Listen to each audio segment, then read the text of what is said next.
Welcome back everybody. Today we are starting off with a unboxing of some pretty cool stuff. Starting with a new switch that I definitely needed.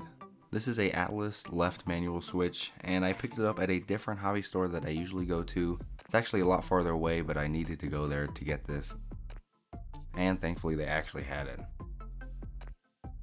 They did also have a really good amount of freight cars and accessories, all of which range from about $20 to $70. It really all depends on what you're looking for and what kind of quality you're looking for.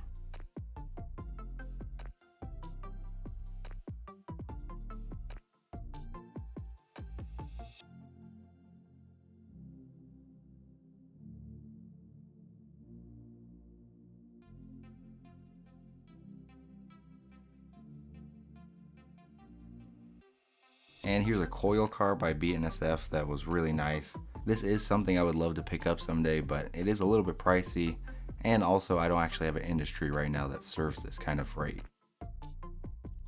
And they had a pretty good selection of auto racks as well.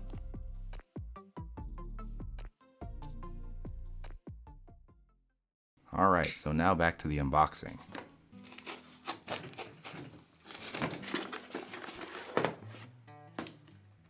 First up is the Scene Master Crossing Flashers. Now these don't have the traditional guards that come down, but you can still see these in today's world pretty much anywhere.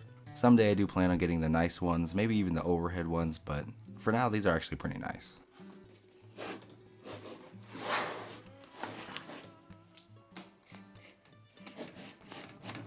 Next up is a new freight car that we actually picked up. This is going to be a 72-foot long center beam flat car by Walther's Mainline. This one was about $27. Now the reason why I actually picked this up was because I always see these center beam flat cars in front of the sugar mill where they actually store all the freight. Eventually I do plan on having a lumber yard, so this will be for that. For now I'm just quickly showing it right here, but in a moment I will show it in more detail.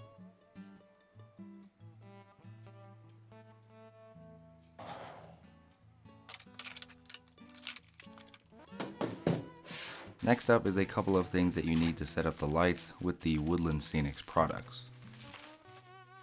And that is the light hub set and the power supply, which can also be used for the Static King, which will actually make it a lot better. And here are the street lights that I got. These are pretty common in the hobby, but they look pretty nice and they look modern as well.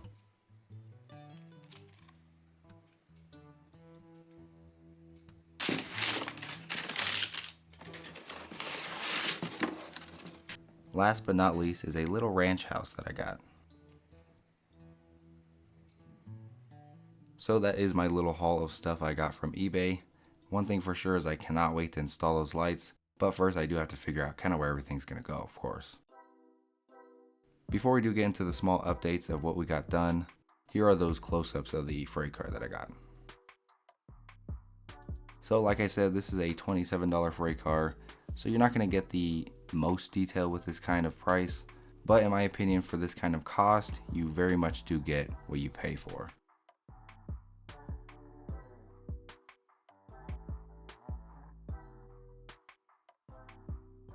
I haven't got too much done, but I did get as far as I could with the track and switches available. Of course now since I got the new switch, I can kind of finish up this little area of track. And that won't be that hard because I just need to paint the track, and I already have the HO scale cork laid down, which will make things a lot easier. Next up is pretty much filling up all those gaps between the two sections. All I did use was Sculptamold. It's perfect for actually filling the gaps in and kind of getting all those little imperfections out. So this episode was a little bit different. We did the unboxing in the beginning and just kind of a little bit of updates in the end. So Friday we will be back to our normal scheduled programming. Hopefully by then we will have all the track plans complete and pretty much all the track laid. And then after that we can focus on the roads, which I kind of want to get out of the way first. And then I can kind of figure out where all the scenery and lights and etc. can go.